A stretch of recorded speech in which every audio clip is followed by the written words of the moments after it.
അപ്പോൾ ഈ വീഡിയോയോട് കൂടി ഞാനങ്ങ് നിർത്തുകയാണ് കേട്ടോ. കുറച്ച് അധിക പ്രസംഗമായെന്ന് എനിക്ക് തന്നെ അറിയാം. അവസാനത്തൂടെ പറഞ്ഞു നിർത്തിക്കോട്ടെ. ഒരു സംഭവം തുടങ്ങിയതല്ലേ, അത് നിർത്താതെ പോകുന്നത് മോശമല്ലേ. അപ്പോൾ ഇതാണ് നമ്മുടെ മെയിൻ ജെറ്റ് കണക്റ്റ് ആവുന്ന ഈ ഒരു നമ്മുടെ ട്യൂബ്. അപ്പോൾ ഇതിനകത്ത് ഒരു അറ്റോമൈസർ കാണും, അതുപോലെ മെയിൻ ജെറ്റും കാണും.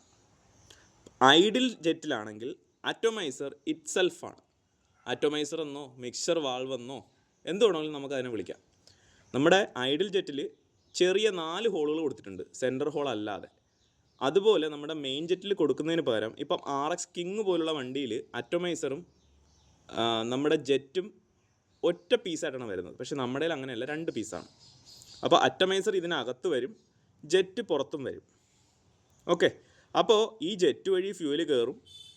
നമ്മുടെ വെഞ്ചുറി വേരിയബിൾ വെഞ്ചുറിയാണ്. ഈ വെഞ്ചുറിയുടെ വേരിയേഷൻ വരുന്നതിനനുസരിച്ച് എയർ ഫ്യൂൽ മിക്സർ സെൻറ്ററിലേക്ക് വരും, അകത്തോട്ട് പോകും.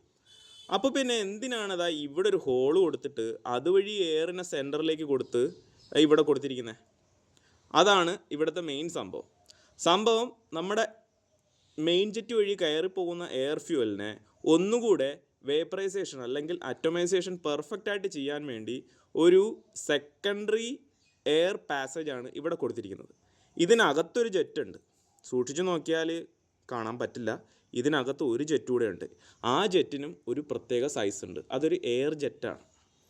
ഇതിൻ്റെ അളവ് കൂടുന്നതിനനുസരിച്ച് നമുക്ക് ഇവിടെ വഴി വരുന്ന എയർ ഫ്യൂൽ മിക്സിൻ്റെ അറ്റോമൈസേഷൻ കൂട്ടാനോ കുറയ്ക്കാനോ ലീനാക്കാനോ റിച്ച് ആക്കാനോ ഒക്കെ പറ്റും കേട്ടോ.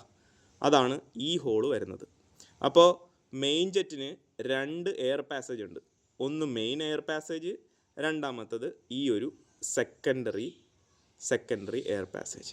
അപ്പോൾ 3 ചാനലുകൾ, 1 ചോക്ക്, 2 ഐഡിൽ, 3 മെയിൻ. അപ്പോൾ ഈ 3 ചാനലിനും ഫ്യൂല് വരുന്നതും എയർ വരുന്നതുമായ പാസേജുകൾ ഞാൻ പറഞ്ഞിട്ടുണ്ട്. അപ്പോൾ നിങ്ങൾക്ക് ഇഷ്ടപ്പെട്ടു എന്ന് കരുതുന്നു. നന്ദി, നമസ്കാരം.